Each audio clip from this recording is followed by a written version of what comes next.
Bom, vamos lá. Bom, pessoal, sejam bem-vindos. Então, novamente, a gente vai falar um pouco sobre a demonstração do resultado do exercício agora. Tá? A demonstração do resultado do exercício é uma questão certa na sua prova. Tá? Assim como vai ter uma questão de balanço patrimonial, vai ter uma questão de demonstração do resultado do exercício. Isso é fato. Fato. Beleza? E o que trata a demonstração do resultado do exercício? A gente sabe que na contabilidade existe o chamado regime de competência. E o que o regime de competência fala? Fala o seguinte, olha, as receitas e as despesas, elas são reconhecidas no resultado, independentemente do pagamento ou recebimento. Então, a primeira coisa, a demonstração do resultado do exercício. Cada exercício você vai ter que confrontar as receitas que você teve com as despesas que você teve. Se as suas receitas são maiores do que as suas despesas, você tem lucro. Se as suas despesas são maiores do que as suas receitas, você tem prejuízo. E de qualquer maneira, você deve transferir isso para o resultado do exercício. Por quê? Porque o lucro ou o prejuízo do exercício, ele integra o capital próprio. Como é que funciona isso? Vamos lá. Basicamente é o seguinte. Primeira coisa que eu tenho que saber sobre a demonstração do resultado do exercício é que ela tem um começo de previsão lá no artigo 177 da Lei 6.404, que fala assim, a escrituração da companhia será mantida em registros permanentes, com obediência aos preceitos da legislação comercial e desta lei e aos princípios de contabilidade geralmente aceitos, devendo observar métodos ou critérios contábeis uniformes no tempo e registrar as mutações patrimoniais segundo o regime de competência. Beleza. E aí, o que eu estou falando para vocês é o seguinte. Como que eu transfiro? A DRE ela tem uma estrutura. Só que, basicamente, a gente sabe que pelo método das partidas dobradas, você tem as receitas aumentando a crédito e você tem as despesas aumentando a débito. Então, basicamente, as suas contas de resultado, elas vão se movimentar assim, tá? Elas vão se movimentar assim. Ora, do lado direito eu tenho as receitas, do lado esquerdo eu tenho as despesas. Então, se você tiver numa prova e tiver com o tempo curto, o que você vai fazer? Ora, receitas aqui, x, y, z, despesas aqui, A, B e C. E aí você vai obter, ora, minhas receitas são maiores do que... Aí você vai totalizar. Minhas receitas são maiores do que as despesas, e se a questão estiver pedindo o lucro líquido do exercício, morreu a questão. Você nem precisou elaborar a sua demonstração do resultado do exercício. Tá? Se a despesa for maior do que a receita, é o contrário. E aí, é importante que você saiba o seguinte. Supondo, então, que você teve R$1.000 total de receitas e teve 700 total de despesa. Intuitivamente, você sabe que o seu resultado aqui é R$300 de lucro. R$300 de lucro.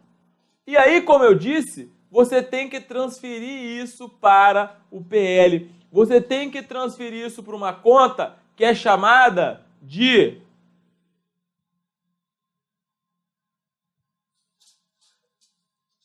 lucros acumulados, lucros ou prejuízos acumulados. Então, beleza.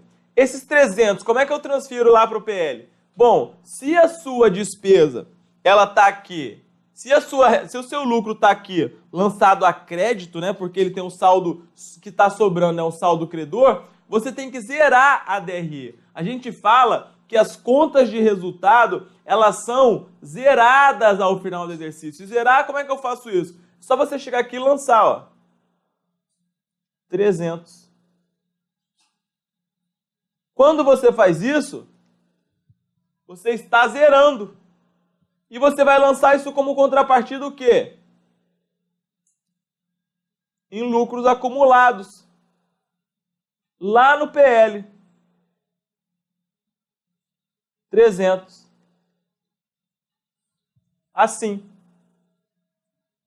Beleza? É isso. É assim que funciona. Agora,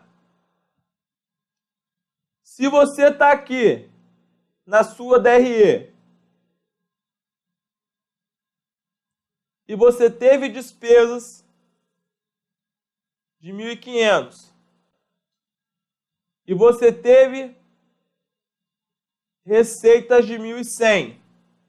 Nessa hipótese, então, intuitivamente, só você fazer uma questão aí de matemática básica, você teve um prejuízo no exercício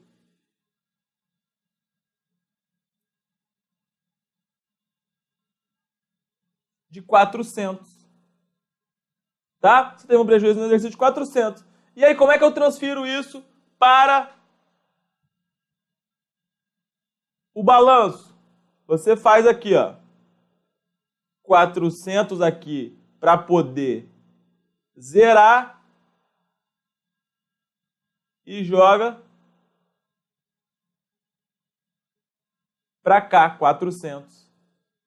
E aí, nesse caso, né, nós teremos um prejuízo acumulado nessa conta de 100. Supondo que um é em X1, outro é X2, por exemplo.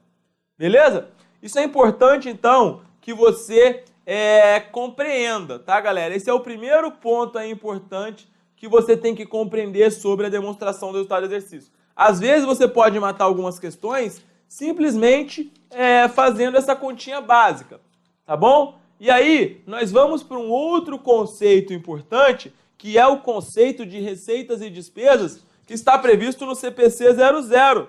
O CPC 00, ele fala o seguinte: os elementos de receitas e despesas são definidos como se segue.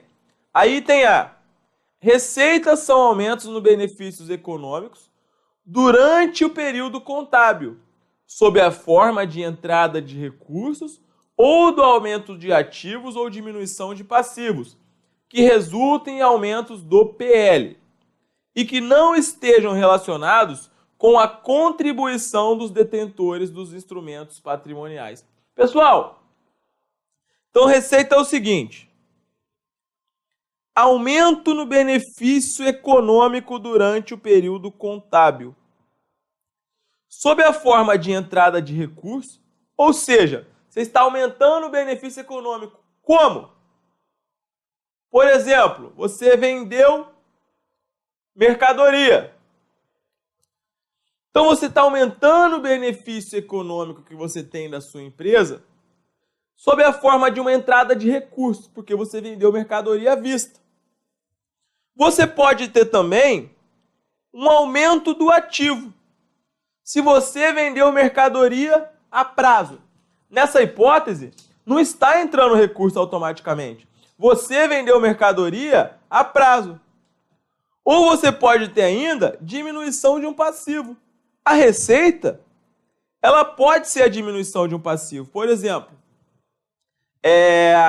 você tinha lá que pagar uma dívida, X, e o seu credor falou o seguinte: olha só, você não precisa mais me pagar essa dívida. Você está perdoado dessa dívida. Nessa hipótese, como eu já tinha um passivo reconhecido, eu já tinha uma dívida reconhecida, eu teria que pagar esse passivo, eu vou ter o quê? Eu vou ter que reconhecer uma receita, tá? Eu vou ter que reconhecer uma receita. E aí, então vejam, isso aqui, por que eu tô falando? Por que, Gabriel, por que você está falando isso? Porque cai em prova. Isso aqui cai em CPC 00. Isso aqui cai em provas, cai nas mais diversas provas, galera. Isso aqui é CPC 00. É a estrutura conceitual básica da contabilidade. com a revogação da resolução 750/93, que trata dos princípios, eu não tenho dúvida de que esses conceitos do CPC 00, eles vão ser cada vez mais explorados na sua prova. Então, você não precisa decorar o que eu estou falando aqui, que é o conceito de receita. É só você olhar. Receita é um aumento no benefício econômico. Beleza. Sob a forma de entrada de recurso. Opa, aumentou o caixa. Sob a forma de aumento no ativo. Opa, por exemplo, uma conta clientes. Ou diminuição do passivo, como por exemplo, o perdão de uma dívida, que resultam em aumentos do PL. Por quê? Por que resulta em aumento do PL? Porque a receita, depois que você apura lá o resultado do período, ela vai para onde? Ela vai para o PL.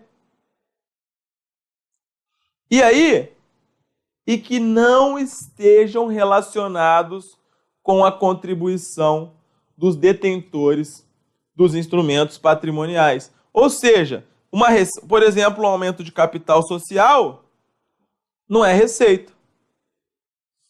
Um aumento de capital social não é receita. Por quê? É uma contribuição dos detentores dos instrumentos patrimoniais. Detentor do instrumento patrimonial é, por exemplo, uma ação, um acionista.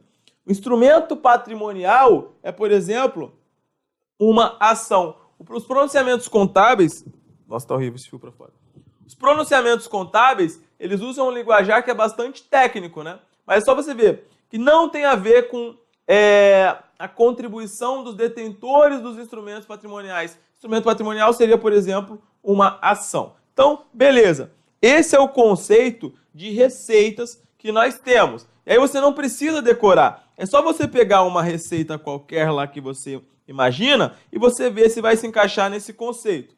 E aí nós temos o conceito de despesa também previsto no CPC 00, que é o seguinte: despesas são decréscimo nos benefícios econômicos durante o período contábil sob a forma de saída de recursos, ou redução de ativos, ou assunção de passivos, que resultam em decréscimo do PL e que não estejam relacionados com distribuições aos detentores dos instrumentos patrimoniais.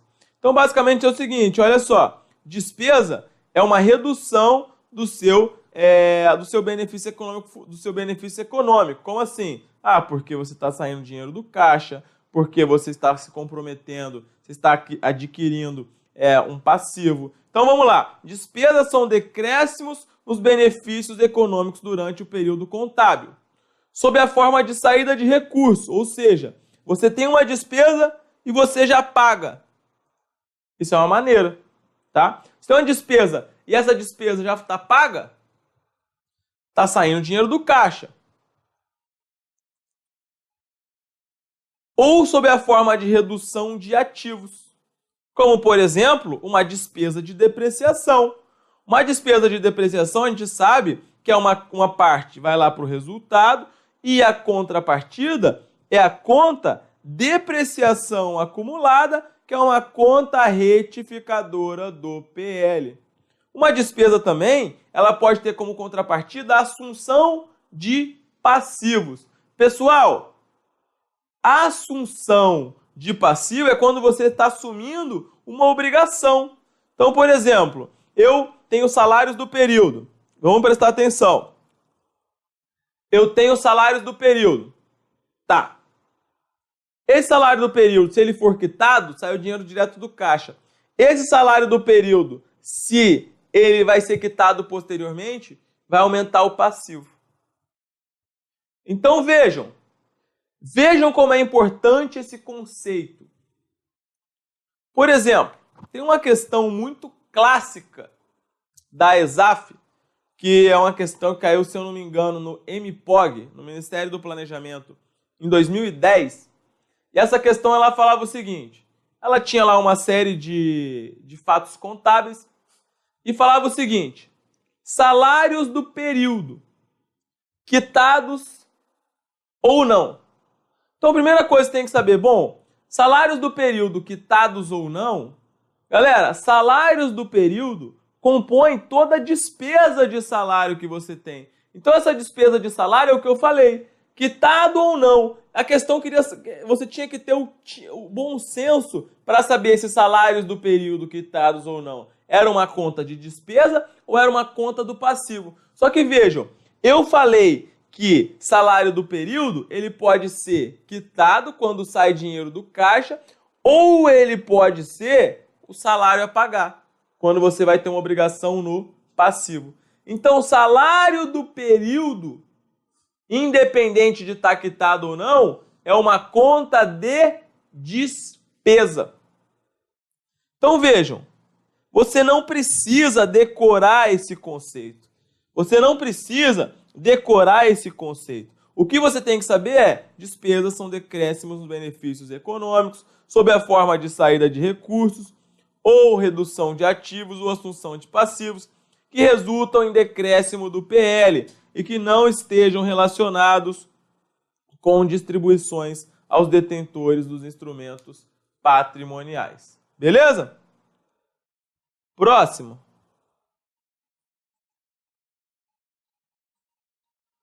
Aí, o que a Lei 6.404 fala da demonstração do resultado?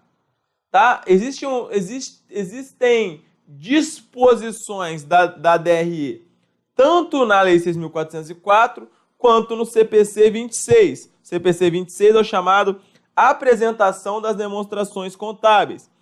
E a Lei 6.404, ela fala assim, artigo 87, a demonstração do resultado do exercício discriminará, item 1, a receita bruta de vendas, as deduções das vendas, os abatimentos e os impostos. 2. A receita líquida das vendas de serviço, o custo da mercadoria e serviço vendido e o lucro bruto. 3. As despesas com as vendas, as despesas financeiras deduzidas das receitas, as despesas gerais e administrativas e outras despesas operacionais. 4. O lucro ou prejuízo operacional, as outras receitas e as outras despesas. 5. O resultado do exercício antes do imposto de renda e a provisão para o imposto. Nossa, meu cachorro está fazendo muito barulho aqui, desculpa. A participação de debêntures... Isso aí é ridículo. Ele depois que come fica péssimo aqui querendo brincar. Ele tá mexendo no ossinho aqui. Mas agora ele vai parar. Pronto. Desculpa, pessoal. Vamos embora. Tá igual aquele jornalista lá do Japão. É ridículo. Toda vez que ele come, ele fica assim. 6. Vamos embora. As participações de debêntures, empregados, administradores e partes beneficiárias, mesmo na forma de instrumentos financeiros e de instituições ou fundos de assistência ou previdência de empregados que não se caracterizam como despesa. 7. O lucro ou prejuízo líquido do exercício e seu montante por ação do capital social. Beleza? E aí, o parágrafo 1º, e isso já caiu em prova desse parágrafo 1º, porque ele é um parágrafo importante, ele fala o seguinte: as receitas e os rendimentos ganhos no período... o parágrafo 1º fala assim, na determinação do resultado do exercício, serão computados as receitas e os rendimentos ganhos no período, independentemente da sua realização em moeda. Ou seja, as receitas e os rendimentos que você tem, tudo que você tem de receita, é reconhecido no resultado, independentemente de realização em moeda, ou seja, independentemente de ser recebido ou não. E aí os custos, despesas, encargos e perdas, pagos ou incorridos, também vão para o resultado, independentemente de serem recebidos ou não. Então, a Lei 6.404, ela traz uma estrutura da demonstração do resultado do exercício. Beleza, galera? E aí, então a gente vai fazer o que agora? A gente vai montar, a nossa aula de DRE, a gente vai fazer o quê? A gente vai montar essa estrutura item a item e vamos começar a explicar. Beleza? Como assim? Vamos lá. O primeiro item que você tem na DRE é o chamado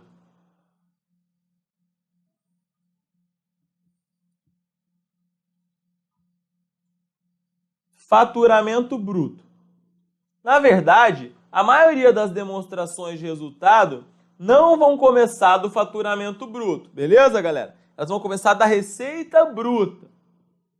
Mas aí, faturamento bruto você tem que saber que existe. Na verdade, existe uma distinção, inclusive, entre a Lei 6.404 e o CPC 26. Isso caiu no exame de suficiência, no primeiro exame de suficiência de 2017. Isso já caiu em questões da FGV. Isso vai continuar caindo. Por quê? Segundo o CPC 23, em conjunto com o CPC 30, a demonstração do resultado do período, ela vai começar a partir da receita líquida. Então, pelo CPC 26 e pelo CPC 30, que é o CPC de receitas, a demonstração do resultado, ela começa da receita líquida. Pela Lei 6.404, que é a lei das SAs, ela começa da receita bruta. A Lei 6.404 não fala do faturamento bruto. A Lei 6.404, ela fala da receita bruta. Mas o faturamento bruto você tem que saber que ele existe, principalmente, né, para contribuintes do IPI, que são os industriais e os equiparados industriais. Então, como é que é, Gabriel? A questão ela vai me dar o faturamento bruto? Não, não vai. O que você tem que saber? Na verdade, a sua questão ela vai começar o seguinte. A sua questão ela vai te dar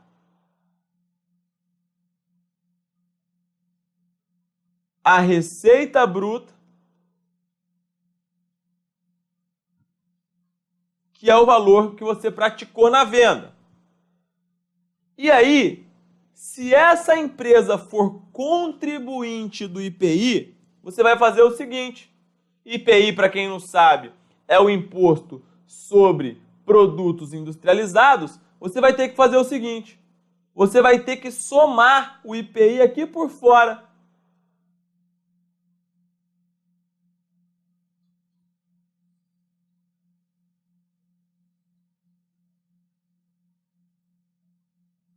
Por que eu digo isso? Porque, pessoal, aprendam uma coisa.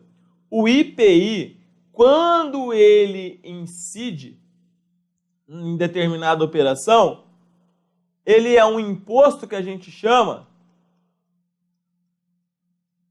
de imposto por fora. Isso é muito, muito, muito importante que você saiba para a prova. Por quê? Porque existe uma diferença. Isso aqui é tanto DRE como operações com mercadoria. Existe uma diferença entre o preço de venda e o valor pago. Muitas questões da ESAF, a ESAF é uma banca que adora explorar esse assunto. Muitas questões da ESAF, elas vão chegar e falar o seguinte: o preço de venda é tal. Quando falar que o preço de venda é tal, não tem o IPI. Agora, se a questão chegar e falar o seguinte: o valor pago foi X. Opa! O valor pago foi X, eu sei que já tem o IPI. Tá? Porque você está computando tudo. Agora, o preço de venda foi Y. O preço de venda foi Y, não tem o IPI, porque o IPI é um imposto por fora. Então, se a questão falar preço de venda, não está o IPI. Se a questão falar preço pago, está o IPI. Preço total pago, valor total pago, está o IPI. Se a questão falar o valor total da nota fiscal, o valor total da nota fiscal. Se a questão falar o valor total da nota fiscal, tá o IPI. Entenderam, pessoal? Sim ou não? Entenderam sim ou não? Pergunto novamente. Falem, conversem conosco, interajam. Beleza? Importante. Então, se lá na sua DRE você tem a receita bruta, que é o preço de venda, e você soma o IPI, que é o imposto por fora, você vai chegar no que a gente chama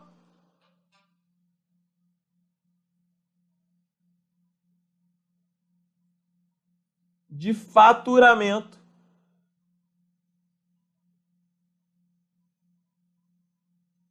bruto, que é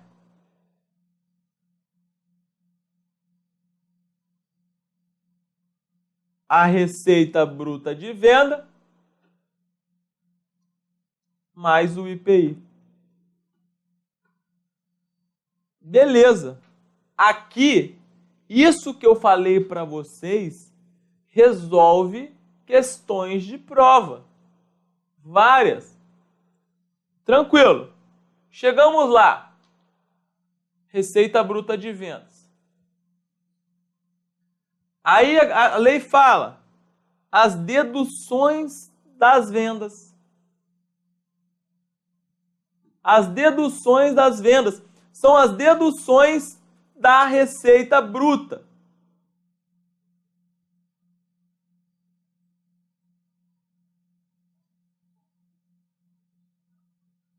E o que são essas deduções, Gabriel? Basicamente, são as devoluções de vendas.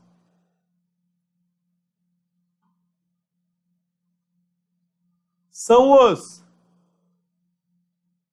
abatimentos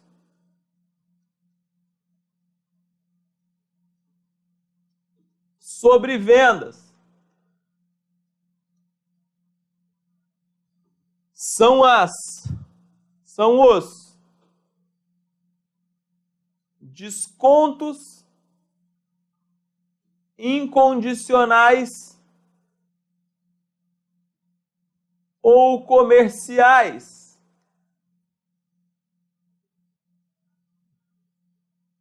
São os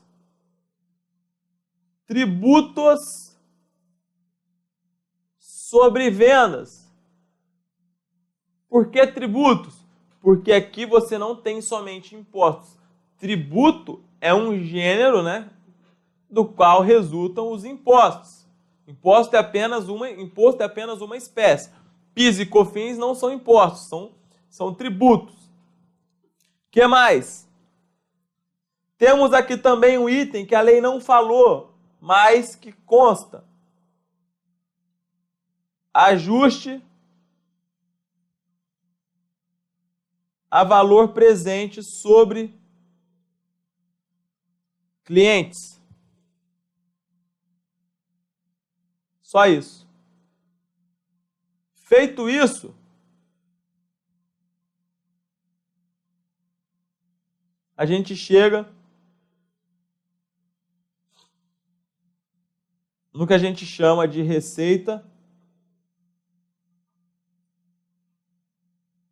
líquida. Beleza? Agora vamos falar um pouco sobre cada um desses itens. Primeiro, as devoluções de vendas. O que você tem que saber é que as devoluções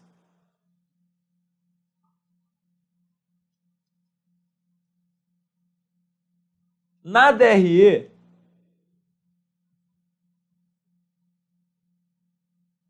você tem o seguinte: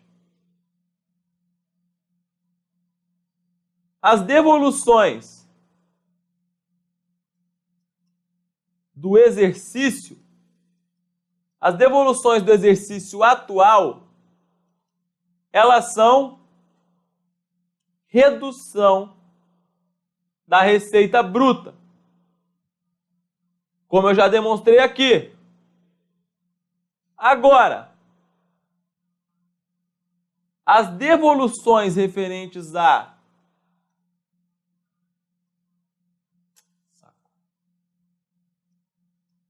exercícios anteriores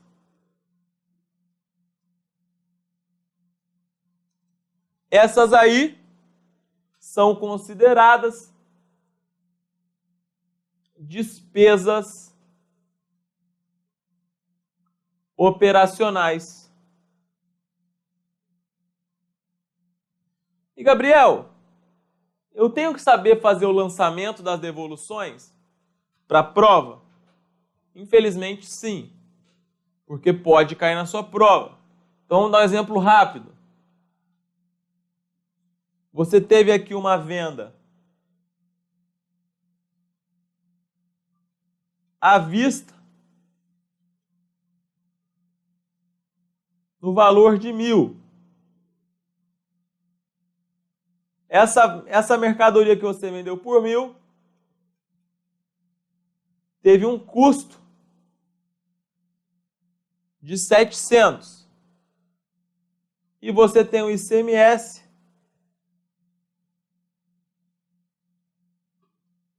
de 15%.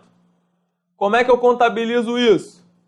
Primeiro, vamos contabilizar a venda.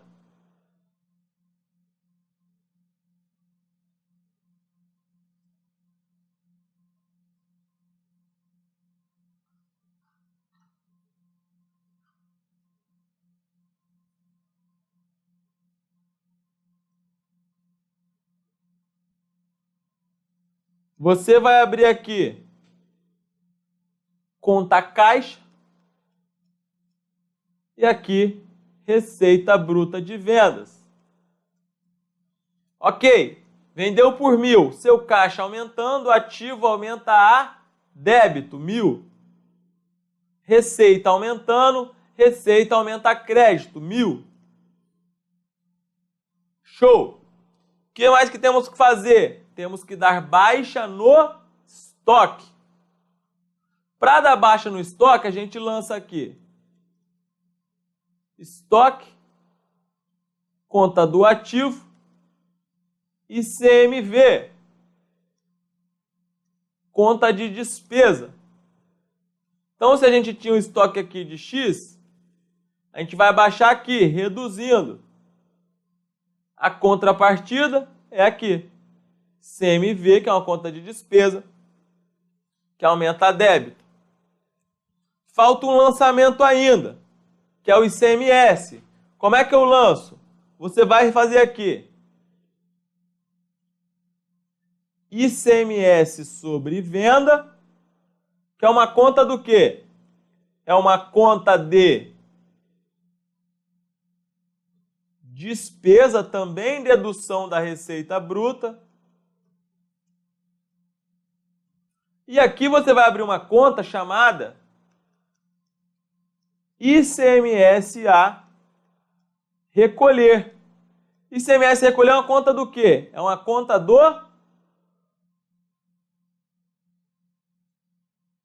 passivo. E aí, 15%, vamos lançar aqui 150, né? Esse ICMS é sobre a venda, não estamos considerando o ICMS da compra. 150. Ok. E aí o cara devolveu, o cara não gostou da mercadoria, falou, ó, vou devolver essa mercadoria aí, é uma porcaria, blá, blá, blá. Vamos lá, vamos entregar isso, vamos devolver. Como é que você vai lançar isso? Primeiro, você vai fazer o quê? Você não vai alterar a receita bruta. Você vai abrir uma conta chamada... Nossa, estou escrevendo muito, estou fazendo umas linhas aqui que Deus me livre hoje. Você vai abrir uma conta chamada, olha isso, uma pior que a outra. Passava nem no psicotécnico do Detran. Devolução de vendas. E aí tu lança. Aí você lança. Devolução é uma conta, né, de despesa. Você vai lançar 1.000. Devolveu tudo. A contrapartida é o quê? Saiu o dinheiro do caixa. Ou seja, você tirou dinheiro do caixa para poder reembolsar o cara, para poder reembolsar o cliente. Saiu dinheiro do caixa, 1.000. O dinheiro que você havia recebido, você devolveu. Seu caixa assim fica zerado. E aí, o seu estoque, ele voltou. Seu estoque voltou.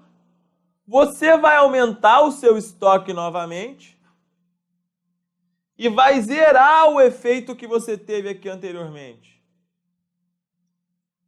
E aí, vai ficar lá, a contrapartida vai ser o CMV. Você não vai deixar um custo da mercadoria vendida se você não teve mais mercadoria vendida. E por fim, você tem que anular também os efeitos do ICMS. Ou seja, vai aqui em ICMS sobre venda, 150, para anular essa conta. E aí você pode ou lançar aqui mesmo o ICMS a recolher,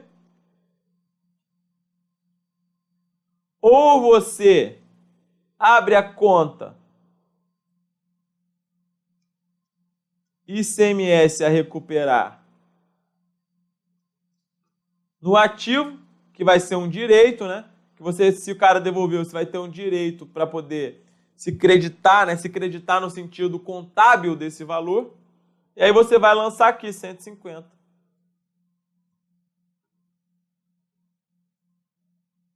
Beleza. Isso são as devoluções, pessoal. Se você souber isso de devolução, você não vai errar mais nada que vai cair na sua prova. O examinador não vai ter mais o que inventar. Beleza? Além das devoluções, nós temos os chamados abatimentos. Abatimento é o seguinte: devolução, o cara devolveu mesmo. Ah, não gostei, quero devolver. Abatimento não. Abatimento, ele é um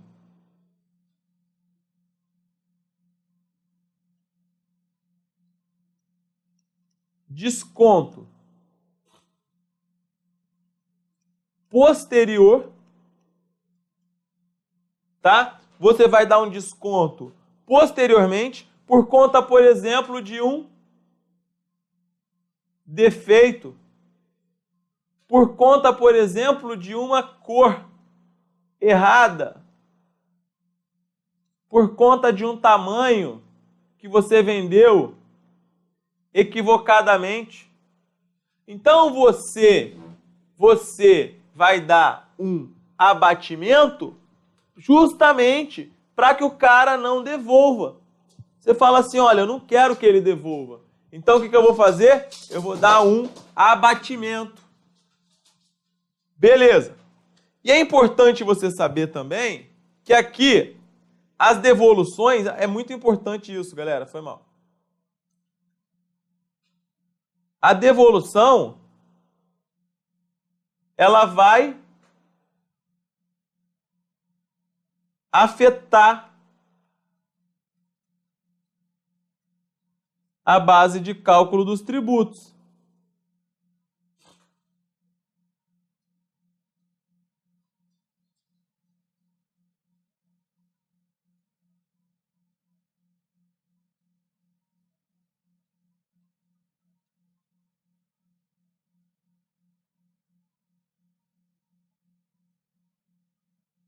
Tá? A devolução afeta a base de cálculo dos tributos. Agora, o abatimento não. O abatimento não afeta a base de cálculo do ICMS, por exemplo.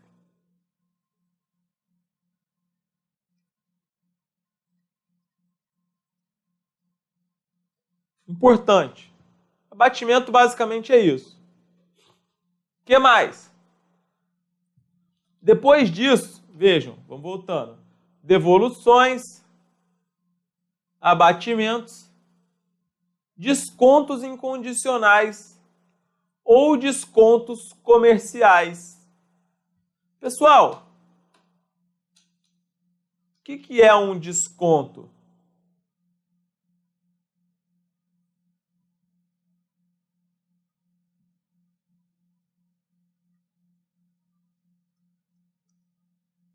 Incondicional ou um desconto comercial. O que é isso? Desconto incondicional ou um desconto comercial são aqueles descontos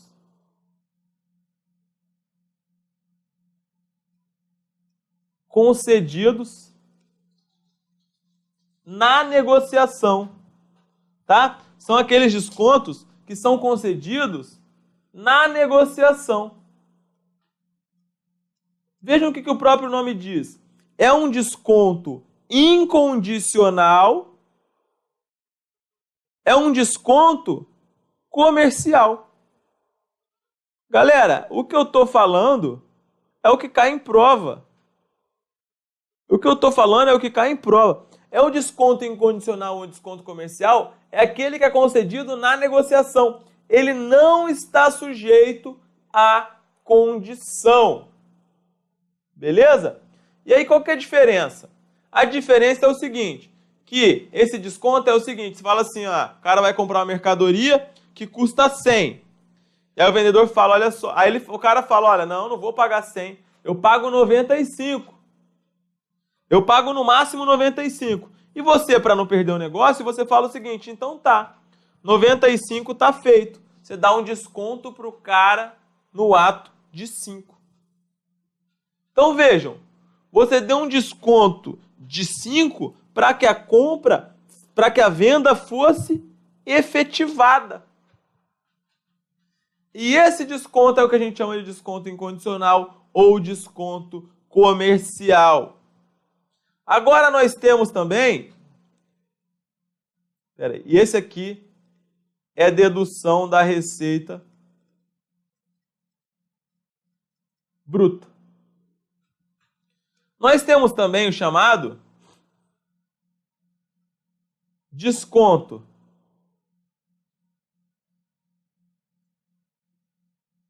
condicional ou desconto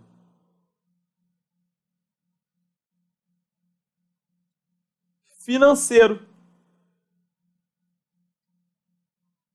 O desconto condicional ou desconto financeiro, ele é feito mediante condição. Ou seja, se o cliente pagar, por exemplo, com 15 dias de antecedência, ele vai ter um desconto de 10%. Então vejam, se o cliente pagar com 15 dias de antecedência, ele vai ter um desconto de 10%. Se ele não pagar, ele não vai ter esse desconto. Então, esse desconto condicional ou desconto financeiro, ele depende de uma condição. E ele não é uma dedução da receita bruta. Esse aqui é uma despesa financeira. Importante anotar isso. É uma despesa financeira. Ok, pessoal? Muito importante que isso fique claro para vocês. Próximo. Tributo sobre vendas. Então, aqui, os principais tributos sobre vendas que nós temos são os seguintes.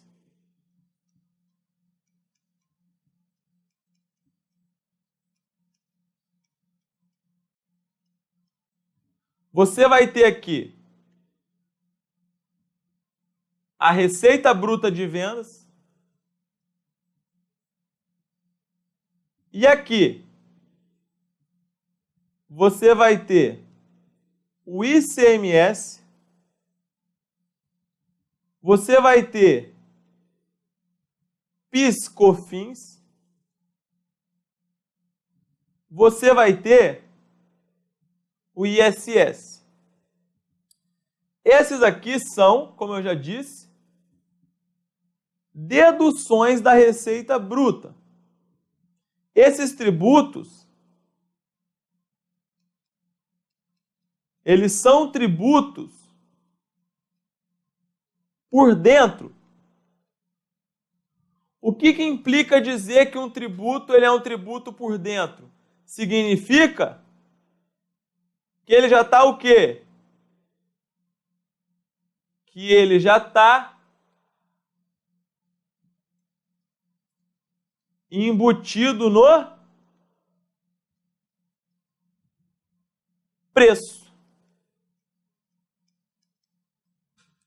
Então, se a questão trouxer lá o preço de venda foi 100. Dentro desse 100, nós já temos o ICMS, nós já temos o PIS, nós já temos COFINS, nós já temos ISS, se for o caso. Tá bom? O que é o ICMS?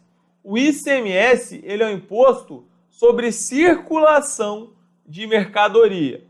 Então, toda vez que você circula a mercadoria, e essa lição ela tem que ficar clara, principalmente para quem vai estudar para fiscos estaduais, que o fato gerador de um tributo, pessoal, isso é estudado em direito tributário, muitas vezes na contabilidade, você vai ouvir a expressão fato gerador. Fato gerador é um acontecimento que gera uma obrigação. No caso, a gente vai chamar de obrigação tributária. Então, quando você circula a mercadoria, ou seja, se a mercadoria saiu do seu estabelecimento, né, geralmente essa circulação ela é uma circulação física, não necessariamente, né, pode ser circulação jurídica só, mas quando você tem uma circulação física da mercadoria e não é somente limitado à venda, você tem um fato gerador do ICMS. E fato gerador é um acontecimento que gera uma obrigação tributária. Então, os fatos geradores do ICMS estão relacionados geralmente à circulação de mercadoria, tá? Anotem. ICMS, circulação de mercadoria, prestação de serviço de transporte intermunicipal, interestadual. E aí vai ter lá petróleo, energia elétrica, etc. e tal. Mas basicamente vai ser isso que vai cair na sua prova. Então o ICMS, ele é um imposto de competência estadual, é a principal fonte de arrecadação dos estados, tá? Os estados, basicamente, eles vivem do ICMS. IPVA geralmente é uma receita pequena, se comparado com o ICMS, e TCD também, que são outros impostos estaduais, são receitas que não são tão grandes como o ICMS. Beleza. O ICMS é por dentro.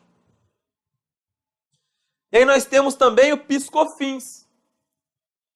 PIS/COFINS são contribuições da Seguridade Social. Não é? Alguém vai poder me dizer que artigo está isso lá na Constituição Federal? Mas é o artigo 196 ou 200 e alguma coisa, né? Talvez 196 por ali, que fala do PIS/COFINS. COFINS é contribuição para financiamento da Seguridade Social. PIS, acho que é Programa de Integração Social, não é mesmo? Então, são contribuições que são deduções da Receita Bruta e também são tributos por dentro. O PIS/COFINS são tributos de competência da União. Anotem. O PIS/COFINS é tributo de competência da União. Por sua vez, nós temos ainda o ISS. O ISS é o Imposto sobre Prestação de Serviço, tá? A principal lei que trata do ISS é a Lei Complementar 116, tá? Então a Lei Complementar 116 tem uma lista de tudo que é considerado prestação de serviço e vai ser tributado pelo ISS. Então, geralmente, se incidir ICMS, não vai incidir ISS, é uma regra, tá? Não é uma regra absoluta, mas é uma regra. E aí, o que acontece? Para calcular o ICMS, você vai pegar a receita bruta. Você vai pegar a receita bruta,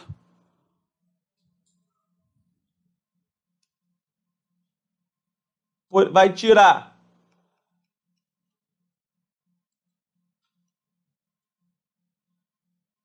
na prova de contabilidade, tá, galera? Não estou falando de Lei Candir, não. Estou falando para provas de contabilidade. Para prova de contabilidade, é assim que funciona.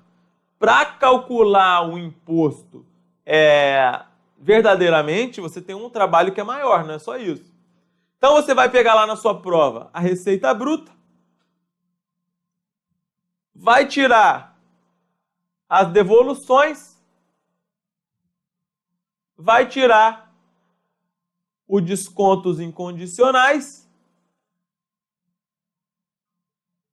e vai multiplicar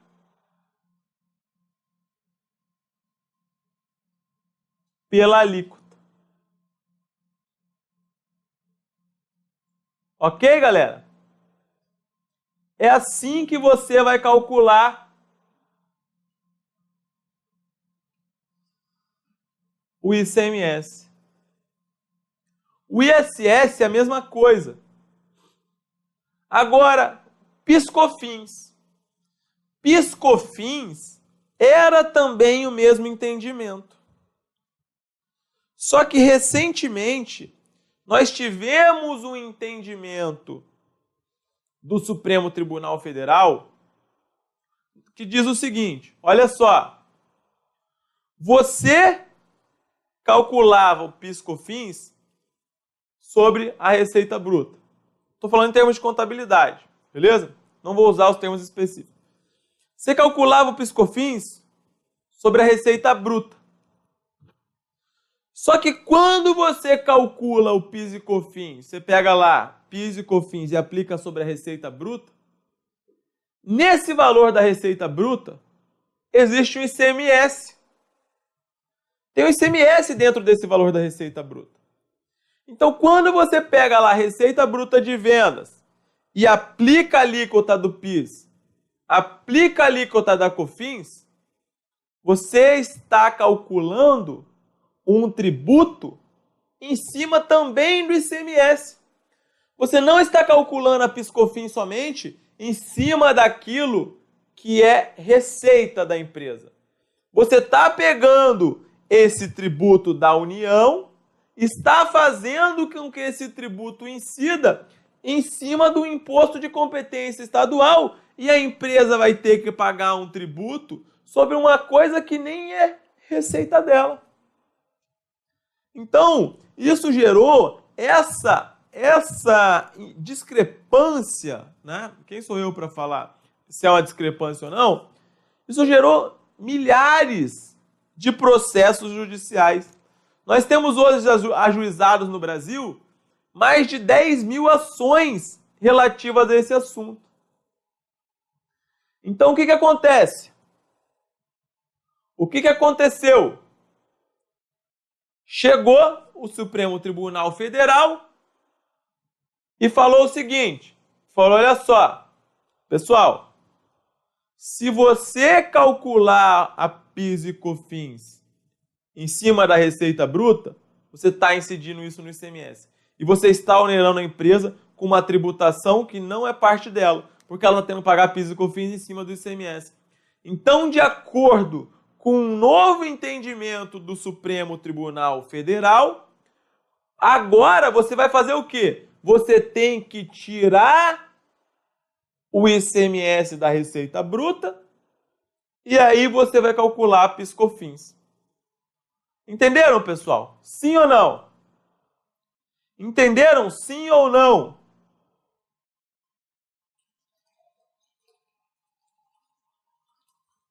E aí você vai calcular a PIS/COFINS.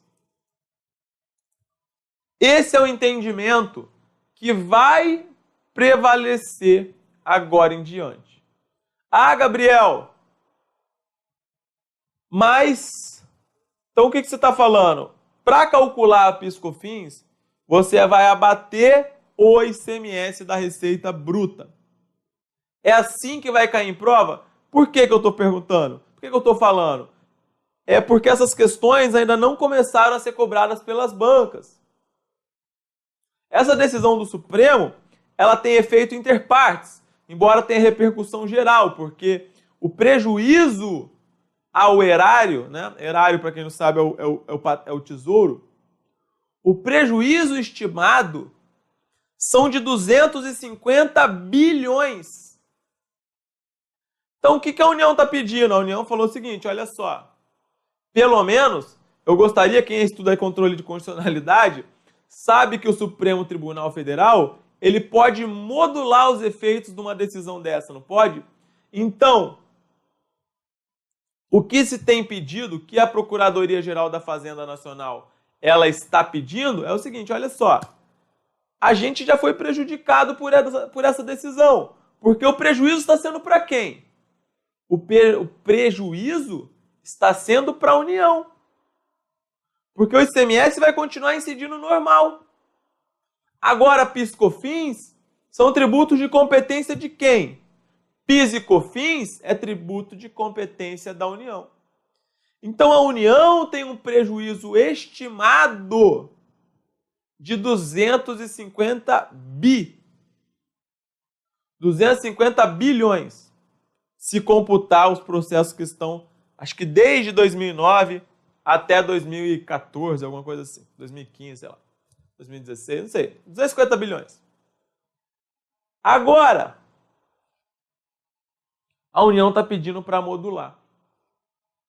Se realmente for encampada essa tese e não for mais cobrado o PIS/COFINS em cima do ICMS, o que vai acontecer? A União vai aumentar a carga tributária do PIS/COFINS. Simples. Nosso presidente em exercício já falou, olha só, vai tirar o ICMS, então para compensar, a gente vai almoçar, desculpa, a gente vai aumentar a alíquota do PIS/COFINS. Beleza? Então, importante aí que vocês saibam esse ponto.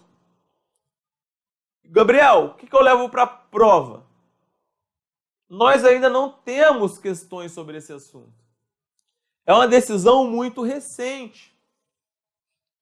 Então é bom que você conheça o entendimento vigente, saiba a decisão do Supremo Tribunal Federal e, se na sua prova você tiver essa possibilidade e não houver outra, você vai fazer dessa maneira porque você já tem esse entendimento. Beleza, galera? O que mais? Outra coisa. Como eu disse, além disso, existe um outro ponto que eu quero falar que poucas pessoas estão explorando ainda, que é o seguinte. Eu falei que você pega a receita bruta de vendas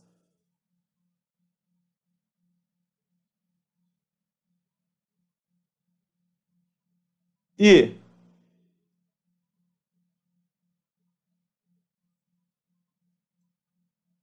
soma o IPI, Por que você tem que fazer isso? Porque o IPI ele é um imposto por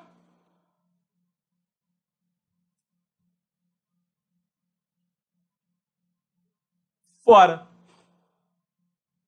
O IPI ele é um imposto por fora.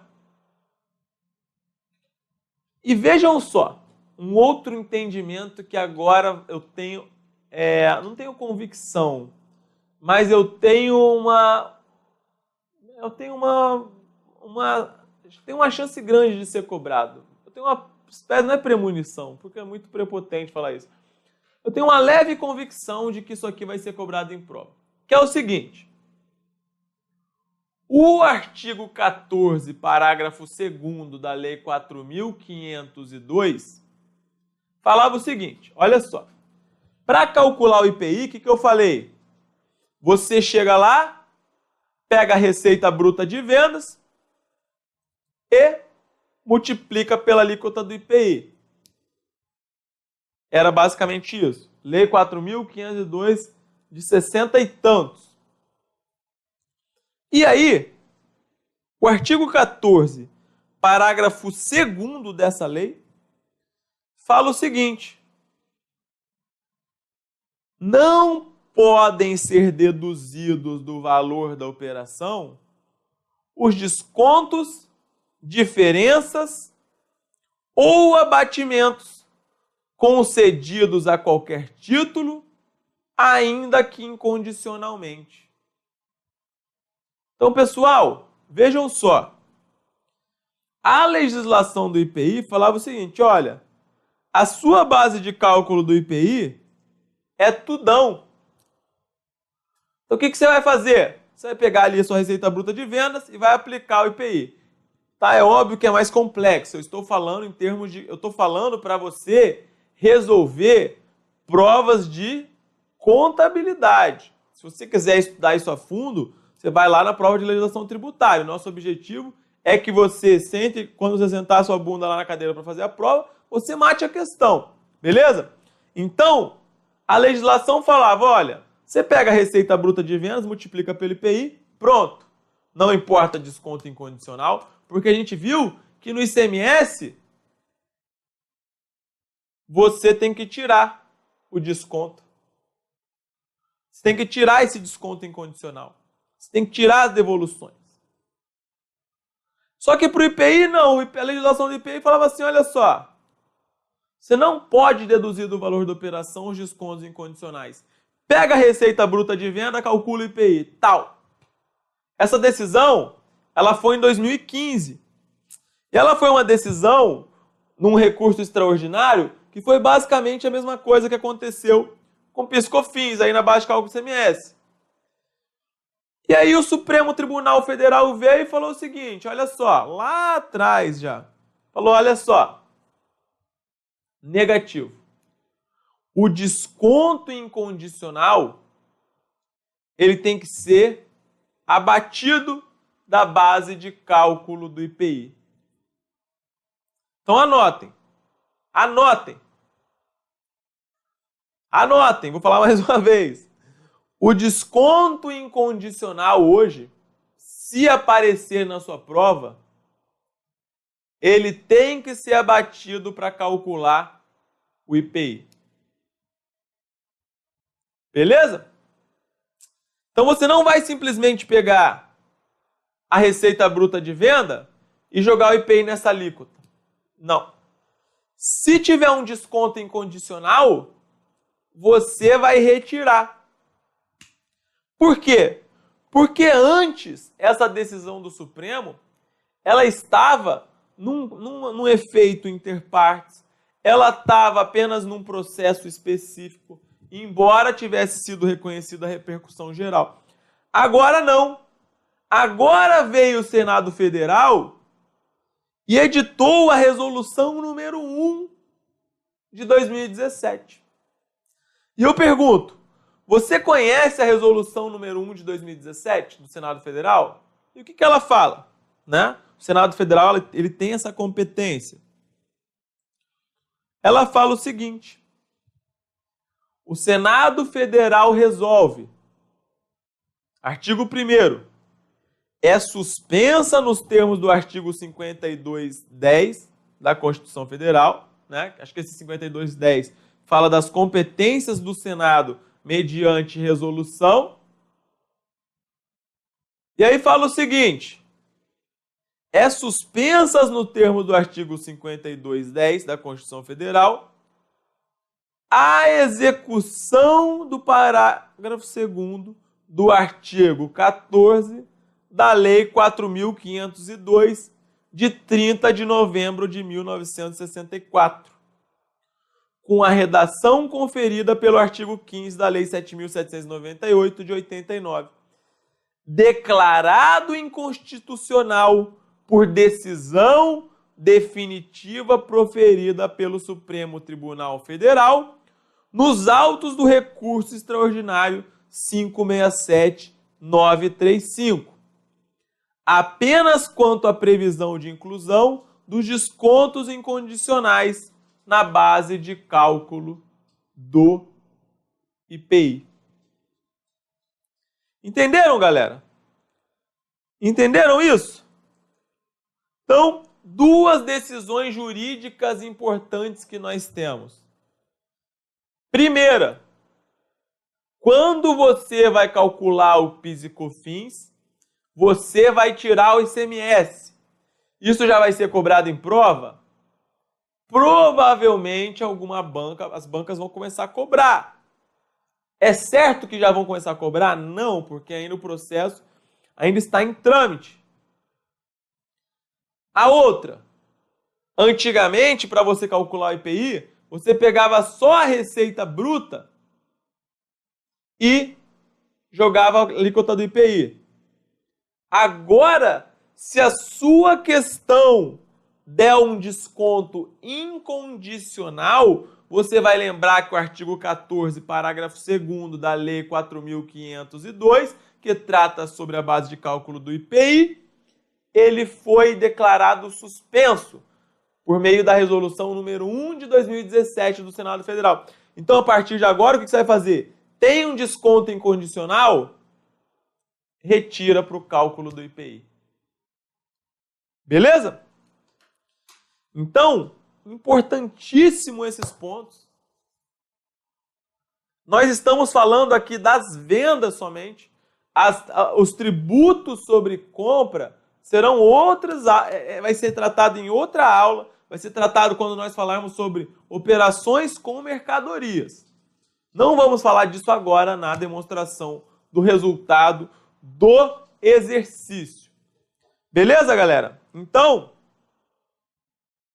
deixa eu ver aqui uma coisa.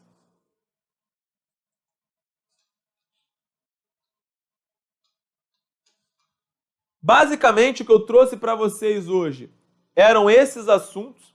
Espero que tenham gostado. Na próxima aula, então, a gente vai continuar a falar sobre a demonstração do resultado do exercício. Beleza?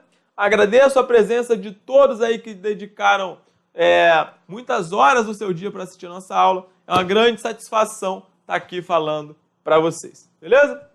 Valeu, então!